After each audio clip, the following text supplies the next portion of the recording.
இசக்கி அம்மன் வரலாறு பாகம் 5. இசக்கி சுதாரிக்கிறதுக்குள்ள நாலா பக்கமும் இருந்து அவளை வளைச்சிட்டாங்க. எதிரே எமனாக வந்து நின்றான் அந்த செட்டியார். இசக்கிக்கு புரிஞ்சு போச்சு, இது பணத்தை வாங்குற இடம் இல்ல, தான் உயிரை கொடுக்க போற இடம்னு.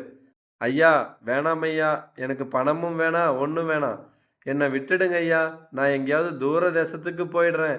இந்த விஷயம் யாருக்கும் தெரியாது. இசக்கி செட்டியார் காலில் விழுந்து கெஞ்சினாள். செட்டியார் அவளை எட்டி உதைத்தான். வாழ்றதுக்காக எவ்வளவோ கெஞ்சி பார்த்தா அந்த பேதை.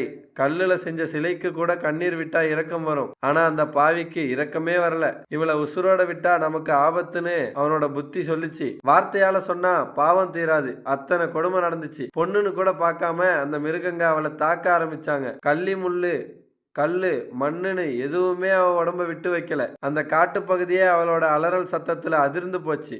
அடி தாங்க முடியாம சுருண்டு விழுந்தா இசக்கி. அவ உடம்பெல்லாம் கள்ளி முள்ளு குத்தி பிச்சிருந்துச்சு. ரத்தம் ஆறா ஓடுது. கடைசியா அந்த செட்டியாரை பார்த்தா. அவன் முகத்துல ஒரு திருப்தி. அந்த பார்வை அவளுக்குள்ள இருந்த வலிய கோபமா மாத்துச்சு. டே பாவி, பணத்துக்காக ஒரு உசிரியை எடுத்துட்டியடா. நான் சும்மா விடமாட்டேன்.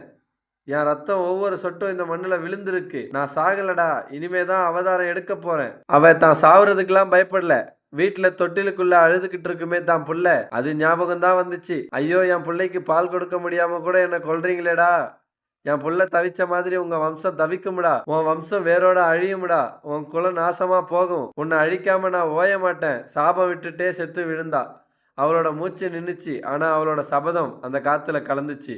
இசைக்கு செத்துட்டான்னு நினைச்சு அந்த பாவிகள் அங்கிருந்து போனாங்க.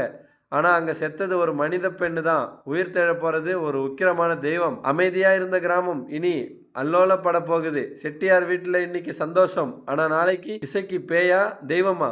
அவ எப்படி எழுந்தா? நடுங்க வைக்கும் காட்சிகள் அடுத்த எபிசோட். ருத்ரதாண்டவம் ஆவியாக எழுதல் தொடரும்.